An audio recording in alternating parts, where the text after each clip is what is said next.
السلام علیکم ناظرین، آبزرویشن ہب میں خوش آمدید۔ آج کے اس ویڈیو میں ہم آپ کو بتائیں گے بابر کے ابتدائی حملے، پنجاب کی تسخیر، پانی پت کی پہلی لڑائی، ابراہیم لودھی کے مختصر حالات، جنگ کنواہا، بابر کی دیگر فتوحات اور بابر کی موت تک۔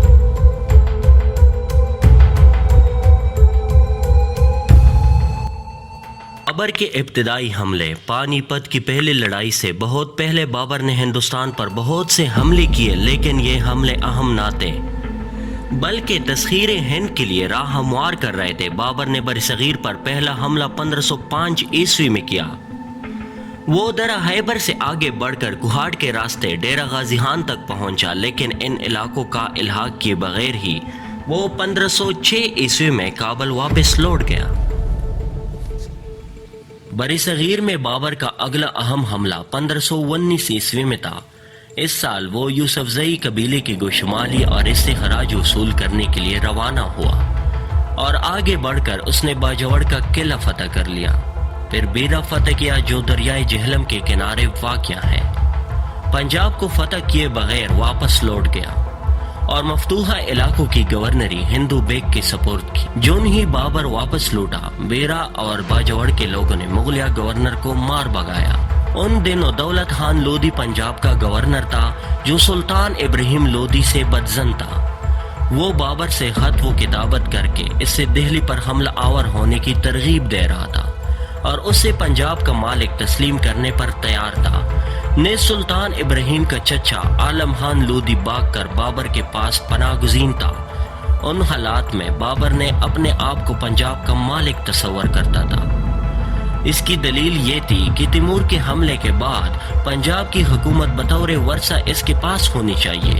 اصلی بات یہ تھی کہ دولت خان لودھی پنجاب پر قابض تھا اور وہ برائے نام دہلی کے ماتحت تھا۔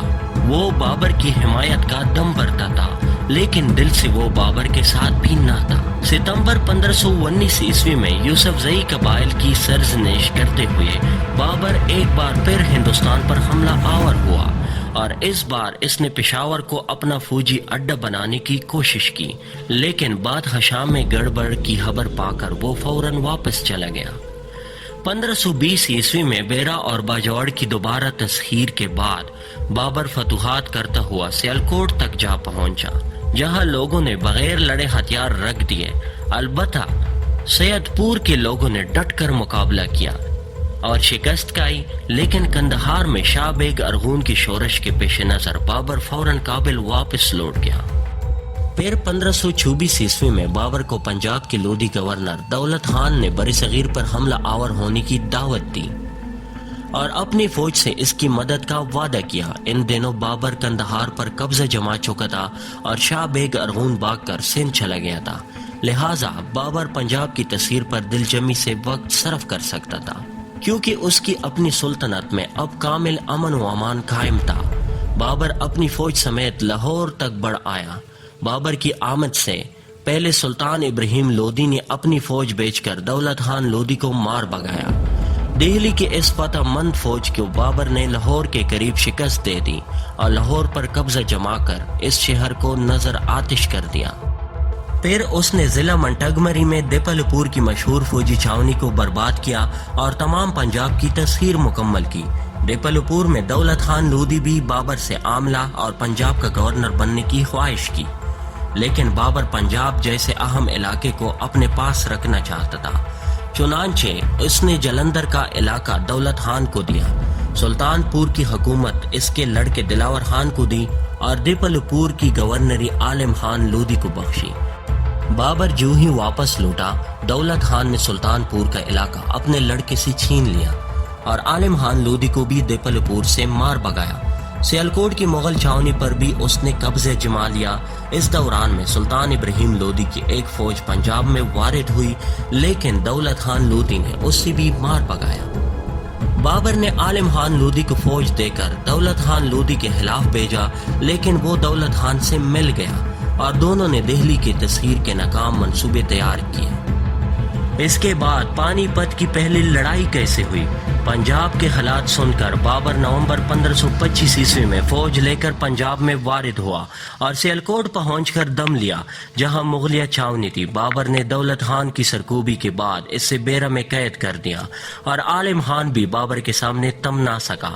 پنجاب کی تسخیر کے بعد بابر آگے بڑھا اور پانی پت کی تاریخی میدان میں دہلی کے سلطان ابراہیم لودھی سے نبرد آزما ہوا۔ یہ فیصلہ کن لڑائی 21 اپریل 1526 عیسوی کی ہوئی۔ عصر کی نماز سے قبل بابر فاتح مند تھا اور ہندوستان کا مالک بن چکا تھا۔ اس لڑائی میں ابراہیم لودھی کی فوج 1 لاکھ تھی، جس کے ساتھ مست ہاتھی بھی تھے۔ مغل فوج 12,000 تھی اور ہاتھیوں سے بدکتی تھی۔ بابر نے اپنی فوج کے سامنے خاردار جنگلے نصب کیے اور ان کے پیچھے بین سے قطار در قطار کھڑے کر کے ان کے اگلے پاؤں چمڑے کے رسیوں سے باندھ دیے۔ مغلیہ فوج کو دستوں میں تقسیم کیا، مورچے بنائے اور ان کے پیچھے بندوقچی اور تیر انداز کھڑے کیے۔ ان تدابیر سے سلطان ابراہیم کی عظیم الشان فوج مغلوں کا کچھ نہ بگاڑ سکی اور نصف روز سے قبل ہندوستانی فوج کو شکست فاش ہوئی اور دہلی کے تخت پر بابر کا قبضہ ہو گیا۔ لودھی سلطان 15,000 سپاہیوں سمیت میدان جنگ میں کام آیا۔ پانی پت کی لڑائی میں بابر کے توپ خانے کی بدولت مغلوں کو بہت فائدہ رہا۔ یہ توپ خانہ گاڑیوں پر لدا ہوا تھا اور گاڑیوں کو بھی چمڑے کے رسے سے مضبوطی سے باندھا ہوا تھا۔ گاڑیوں کی اوٹ میں تیر انداز تھے۔ پانی پت کی لڑائی کے بعد بابر نے آگے بڑھ کر دہلی پر قبضہ کیا اور ہمایوں سیدھا آگرہ پہنچا، جہاں شاہی خزانے سے کوہ نور بھی مغلوں کو ملا۔ بابر 10 مئی 1526 عیسوی کو آگرہ پہنچا اور اپنی بادشاہت کا اعلان کیا، لیکن تاحال اس کے قبضے میں صرف دہلی، آگرہ اور گوالیار کا علاقہ تھا۔ باقی ہندوستان کی تسخیر ابھی باقی تھی۔ سکندر لودھی کے بعد ابراہیم لودھی تخت نشین ہوا۔ وہ لودھی خاندان کا آخری سلطان تھا۔ شہنشاہ بابر نے 1526 عیسوی میں اس سے پانی پت کے میدان میں شکست دے کر دہلی کا تخت اس سے چھین لیا۔ ابراہیم لودھی تن مزاج، ضدی اور مغرور نوجوان تھا۔ وہ امراء کو خاطر میں نہ لاتا تھا اور ان کی تذلیل کرنے سے بھی دریغ نہ کرتا تھا۔ آہستہ آہستہ امراء اور بادشاہ کے تعلقات ازحد خراب ہو گئے۔ امراء بادشاہ کی بدسلوکی کی شکایت کرتے تھے۔ ابراہیم ہر امیر کو غدار اور سازشی سمجھتا تھا۔ افغان جاگیرداروں نے ابراہیم کے خلاف بار بار بغاوتیں کیے، لیکن منہ کی گائی۔ 1517 عیسوی میں ابراہیم لودھی کی تخت نشینی پر چند امراء نے یہ تجویز پیش کی کہ سلطنت کے 2 حصے کر دیے جائے اور جون پور میں شہزادہ جلال کو خود مختار حکمران تسلیم کر لیا جائے۔ سلطنت کے بہی خواہوں نے تقسیمی ملک کی مخالفت کی اور ابراہیم کو تمام سلطنت کا بادشاہ تسلیم کیا، لیکن شہزادہ جلال نے ناکام بغاوت کے بعد کلپئی کی جگیر بھی گنوائی۔ اعظم ہمایوں نے اپنے بھائی شہزادہ جلال کا ساتھ چھوڑ دیا اور ابراہیم لودھی کی اطاعت قبول کر لی۔ شہزادہ جلال گوالیار میں پناہ گزین ہوا۔ جب ابراہیم نے گوالیار پر حملہ کیا تو وہ بھاگ کر مالوا سلطان محمود خلجی کے پاس پہنچا، لیکن وہاں اس سے پناہ نہ ملی۔ آخرکار بھاگ کر وسط ہند جا پہنچا، لیکن مقامی زمینداروں نے اسے گرفتار کر کے ابراہیم لودھی کے حوالے کر دیا، جس نے اس سے مروا ڈالا۔ شہزادہ جلال کے بعد بہار کے گورنر اسلام خان نے بغاوت کی، لیکن ابراہیم کے ہاتھوں شکست کھا کر میدان جنگ میں کام آیا۔ اس فتح کے بعد ابراہیم لودھی ازحد شکی مزاج ہو گیا اور اس نے کئی ایک امراء کو سازش کے محض شک کی بنا پر قتل کر ڈالا۔ اس بے جاز سختی کی بدولت امراء اس کے خلاف ہو گئے۔ ابراہیم لودھی کا سگا چچا بھی اس سے ناراض ہو کر ہندوستان سے بھاگ گیا اور کابل میں پناہ گزین ہوا۔ صوبہ بہار میں دریا خان لودھی نے بغاوت کی اور اپنی خود مختاری کا اعلان کر دیا۔ ابراہیم کو اس بغاوت کے فروغ کرنے کی فرصت ہی نہ ملی۔ ان دنوں پنجاب کا صوبیدار دولت خان لودھی تھا۔ اس سے ابراہیم لودھی پر اعتماد نہ تھا۔ ایک بار ابراہیم نے بجائے اپنے لڑکے دلاور خان کو دہلی بھیجا اور ساتھ ہی گھبراہٹ میں کابل کے مغل شہنشاہ ظہیر الدین بابر کو ہندوستان پر حملے کرنے کی دعوت دی۔ بابر پہلے ہی موقع کا منتظر تھا۔ فوراً فوج لے کر ہندوستان پر حملہ آور ہوا اور بلا روک ٹوک پانی پت کے میدان تک آ پہنچا۔ ابراہیم یہاں لشکر جرار کے ساتھ موجود تھا۔ اس کی فوج بابر سے کئی گنا زیادہ تھی۔ جنگی ہاتھی بھی موجود تھے۔ وہ نہ تو رعایا کو خوش کر سکتا تھا اور نہ امراء کو۔ اس کے برعکس بابر کا طریق جنگ بہتر تھا اور اس کے سپاہی جان نثار تھے۔ پانی پت کی جنگ ہندو پاکستان کی تاریخ میں فیصلہ کن ہے۔ اس بدولت سالتین دہلی کا دور ختم ہوا اور بابر نے بر صغیر میں مغل خاندان کی بنیاد رکھی۔ ابراہیم کی لاش کو بابر نے نہایت عزت سے پانی پت کے میدان میں جنگ کے قریب ہی دفن کرا دیا۔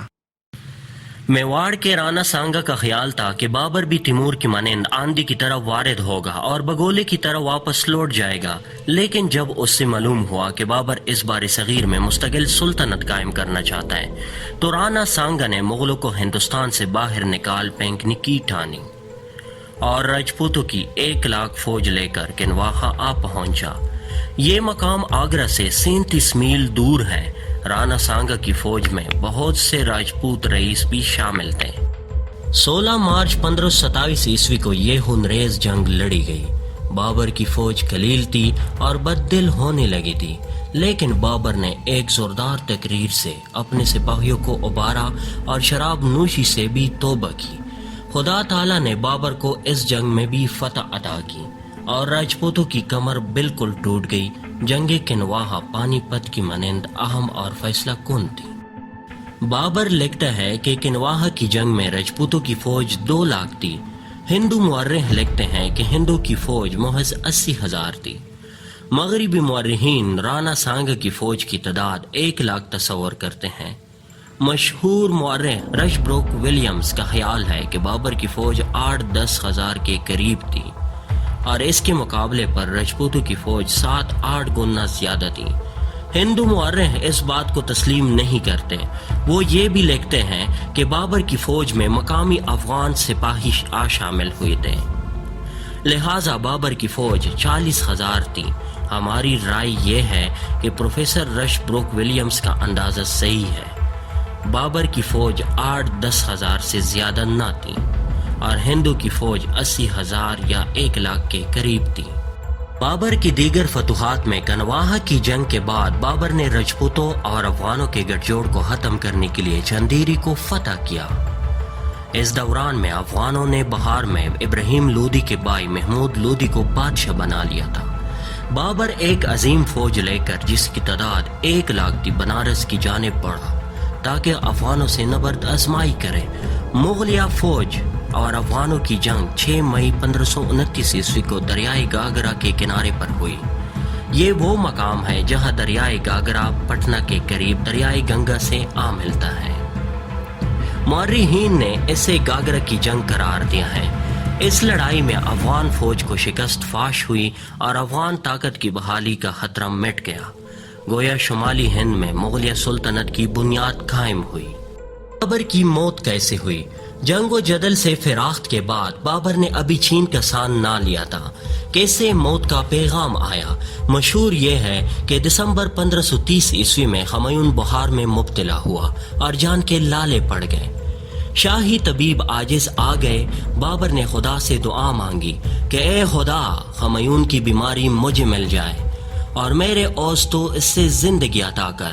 اتفاق یہ ہے کہ ہمایوں جلد صحت یاب ہو گیا اور بابر 6 ماہ بعد بخار میں مبتلا رہ کر 26 دسمبر 1530 عیسوی میں راہی ملک عدم ہوا۔ مغل مورخین فہریہ یہ بیان کرتے ہیں کہ باپ نے اپنی جان بیٹے پر نثار کر دی، لیکن جدید تحقیق یہ بتاتی ہے کہ بابر کی آنتوں میں اچانک شدید خرابی آ گئی جس کا معالج کوئی علاج نہ کر سکے، اور انہوں نے کہا کہ سلطان ابراہیم کی ماں بوا بیگم نے پہلے جس زہر سے بابر کی جان لینے کی کوشش کی تھی اس کی ہی علامات پائی گئی ہے۔ بابر اعلیٰ صفات کا مالک تھا اور فیاضی میں بے مثال تھا۔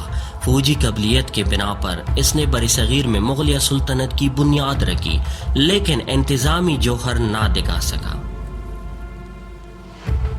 بابر کا کردار اور شخصیت۔ بابر کو ایشیا کے تاجداروں میں اعلیٰ مقام حاصل ہے۔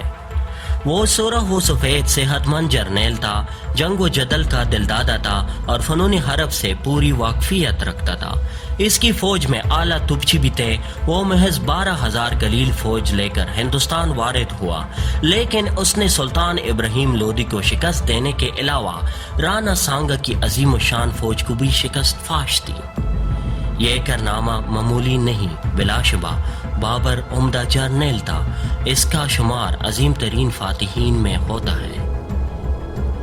پانی پت کی پہلی لڑائی میں بابر نے دانش مندی سے کام لے کر احتیاطی تدبیر اختیار کیے اور اپنی فوج کو مختلف دستوں میں تقسیم کر کے دشمن کو بے بس کر دیا۔ نیز مست ہاتھیوں سے بچنے کے لیے عمدہ تدبیر اختیار کیے۔ جنگ کنواہا میں بابر نے مؤثر تقریر کر کے اپنی فوج کا حوصلہ بڑھایا اور فتح یاب ہوا۔ اس سے ظاہر ہوتا ہے کہ بابر اعلیٰ دل و دماغ کا مالک تھا اور عمدہ جنگی چالوں کے علاوہ اپنی فوج کی نفسیات بھی سمجھتا تھا۔ بابر خوب فیاض تھا اور اس کے فوجی سپاہی اس پر جان دیتے تھے۔ اس کی رگوں میں اگرچہ چنگیزی خون موجود تھا اور امیر تیمور جیسے سفاک اس کے آباء و اجداد تھے، لیکن اس نے کبھی بھی خون کا ایک قطرہ بھی بلا ضرورت نہ گرایا۔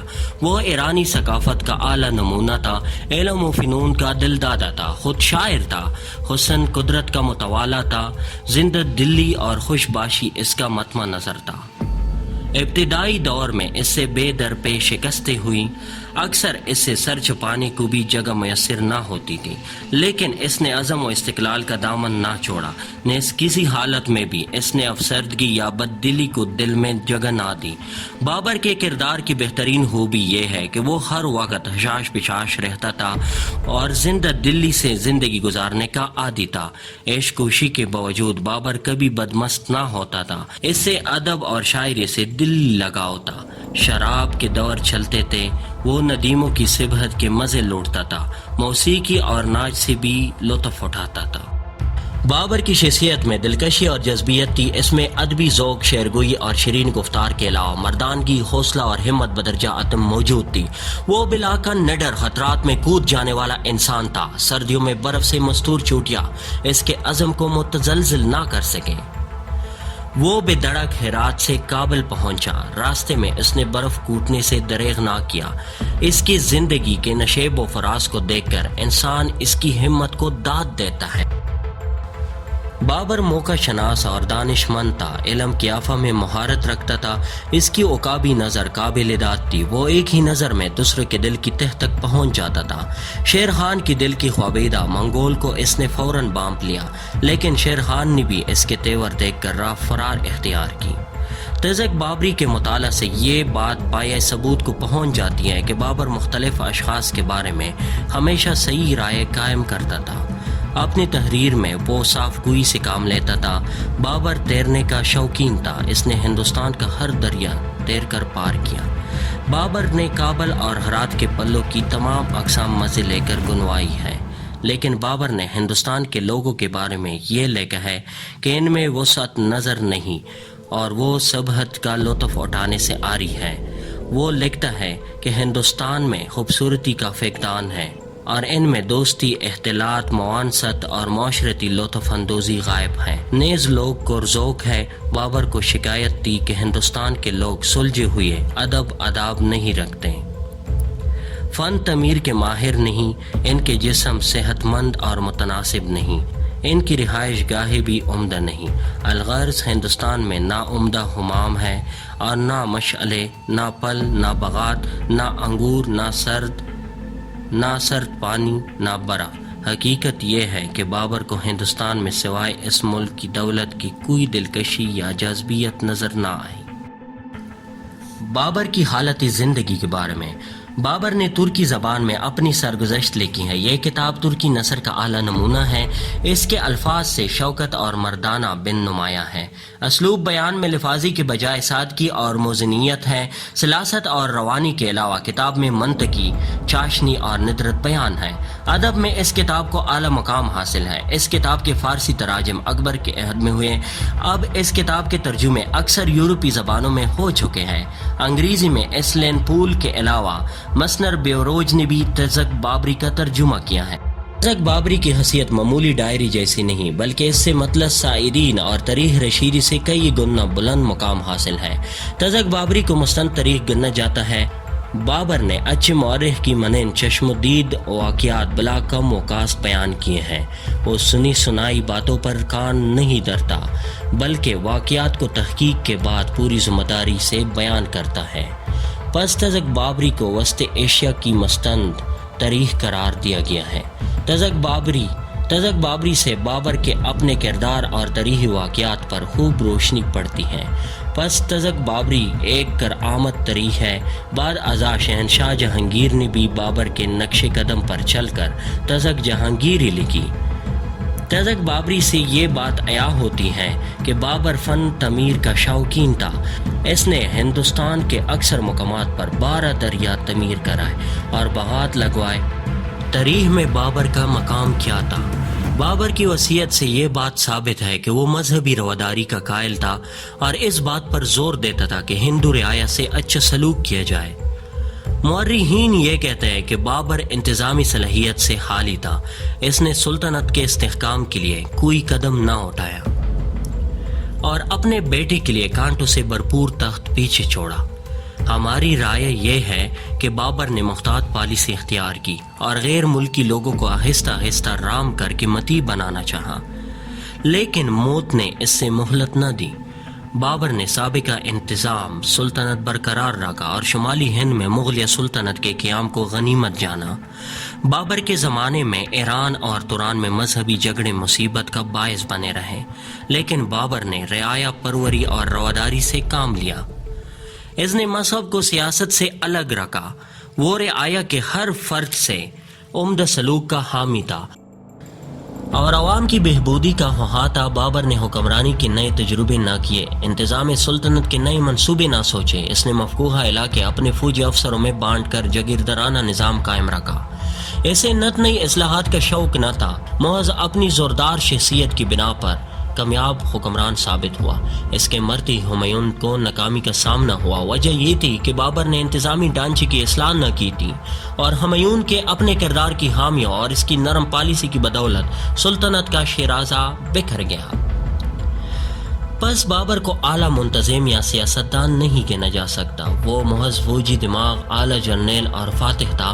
اس نے مغلیہ سلطنت کی بنیاد ضرور رکھی لیکن اس سے استحکام نہ بخشا۔ اس بات پر متفق ہے کہ بابر کو تاریخ میں بلند مقام حاصل نہیں ہے۔ وہ محض فاتح تھا۔ البتہ یہ بات رکھنے کے قابل ہے کہ بابر کی شخصیت میں گوناگو، رنگینی، دلکشی اور جاذبیت تھی۔ وہ اعلیٰ صفات کا مالک تھا۔ کے بارے میں مورخین کے اقوال کافی دلچسپ ہیں۔ نمبر 1، ابو القاسم فرشتہ نے بابر کے بارے میں یوں لکھا ہے: بابر حسین و جمیل تھا، چہرے کی دلکشی کے علاوہ اس کے طرز تکم میں دلربائی اور طبیعت میں مٹاس تھی۔ اس کی گفتگو دل کو مول لیتی تھی اور ہمیشہ تزا اور بناوٹ سے خالی ہوتی تھی۔ نمبر 2، تاریخ رشیدی میں بابر کے ہم عصر مورخ مرزا حیدر نے، جو بابر کا چچا زاد بھائی بھی تھا، یوں لکھا ہے: بابر جیسی صلاحیتیں اور لیاقت خاندان کے کسی دوسرے فرد میں نہ تھیں، بلکہ ہماری نسل میں سے کوئی بھی بابر جیسے تجربات اور حیران کن معرکوں سے دچار نہ ہوا ہوگا۔ بابر کی ذات لاتعداد خوبیوں سے مزین تھی اور اس کے کمالات ان گنت تھے۔ نمبر 3، پروفیسر شرما کی رائے یہ ہے کہ بابر کی امتیازی خصوصیت یہ ہے کہ اس میں لیڈرشپ کی خداداد قابلیت بدرجہ اتم موجود تھی۔ نمبر 4، ڈاکٹر اسمتھ کی رائے: اپنے دور کے تاجداروں میں سے بابر ایشیا بھر میں درخشاں شخصیت رکھتا تھا، بلکہ کسی بھی دور یا ملک کے حکمرانوں کے مقابلے پر اسے تاریخ میں بلند مقام دیا جا سکتا ہے۔ نمبر 5، مشہور مورخ ہیسلن پول نے نہایت شاندار الفاظ میں بابر کو خراج تحسین پیش کیا ہے۔ یعنی پول کی تحریر ذرا طویل ہے لیکن ہم اس کا مکمل پیراگراف درج کرتے ہیں تاکہ لین پول کا عالمانہ جائزہ اور اس کے الفاظ کی چاشنی برقرار رہے۔ بابر کی شخصیت وسط ایشیا میں ہندوستان کے مابین رشتہ اتحاد ہے۔ وہ تتاری خانہ بدوش قبیلوں کے جتوں اور باقاعدہ نظم و نسق والی شاہی حکومتوں کی درمیانی کڑی ہے۔ اس سے امیر تیمور اور اکبر اعظم کے دور کے مابین اصلی رابطہ قرار دیا جا سکتا ہے۔ ایشیا کی 2 آسمانی بلاؤں یا سنگ دل فاتحین یعنی چنگیز خان اور امیر تیمور کا خون اس کی رگوں میں موجزن تھا۔ لیکن اس نے خون کا ایک قطرہ بھی بے سود نہ بہایا۔ خانہ بدوش تتاریوں کی مانند وہ شجاعت کا پتلا اور بے باک انسان تھا، لیکن اس کے افعال سے ایرانی کلچر اور مہذب شہریوں کی صفات آیاتیں۔ وہ اپنے ساتھ ہندوستان میں منگولوں جیسی سرگرمی و مستعدی لایا۔ بقول پروفیسر رش برگ ولیمز، وراثت کے عناصر کسی شخص کے کردار کی تشکیل میں کوئی کردار ادا کرتے ہیں تو قدرت نے بابر کو جبلی طور پر ایک فاتح بنانے میں کمال درجے کی فیاضی سے کام لیا تھا۔